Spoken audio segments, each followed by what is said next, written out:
মথা বিধায়ক রঞ্জিত দেববর্মার হুমকিকে পাত্তাই দিলেন না রাজ্যের সাংসদ প্রাক্তন মুখ্যমন্ত্রী বিপ্লব কুমার দেব। সাফ সূত্র জানিয়ে দিলেন, এই রাজনৈতিক সিদ্ধান্ত ঘোষণা করার এখতিয়ারই নেই মথা বিধায়কের। এ নিয়ে প্রতিক্রিয়ায় সাংসদ কি জানিয়েছেন দেখুন। এই ধরনের কোনো সিদ্ধান্ত আমাদেরকে জানানো হয়নি। যতটুকু আমি জানি যে আমাদের প্রধানমন্ত্রী নরেন্দ্র মোদীর নেতৃত্বাধীন সরকারকে ত্রিপুরা মাথা সাউন্ড সিস্টেমের গাড়িটা বেরোচ্ছে, সবাই রাস্তা করে দেবেন। ভারতবর্ষের হিতে এবং মানুষের কল্যাণ করবে।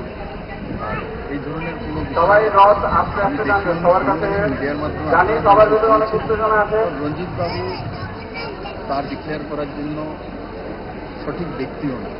স্বাভাবিকভাবে মহারাজ আর যারা সামনে আছেন একটু সাবধানে থাকবেন, সামনের জায়গাটা একটু খালি করে দিন, জগন্নাথের রথের নয়তো আপনাদের অসুবিধা হবে।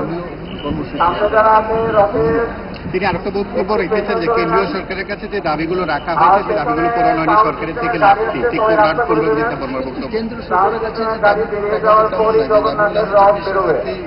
আর জগন্নাথের রথের একদম সামনের দড়ি থেকে সরে যান, সবাইকে অনুরোধ করা হচ্ছে। সেগুলোর বিষয়ে মহারাজও জানেন, মহারাজের পার্টিও জানে, সবাই জানে।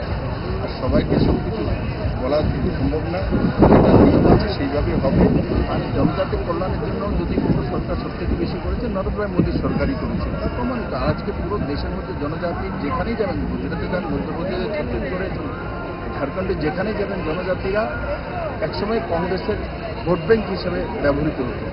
আজকে জনজাতিরা স্বাধীনভাবে নিজের ভোটাধিকার প্রয়োগ করে ভারতীয় জনতা পার্টির নরেন্দ্র মোদীর নেতৃত্বের সরকারকে শক্তিশালী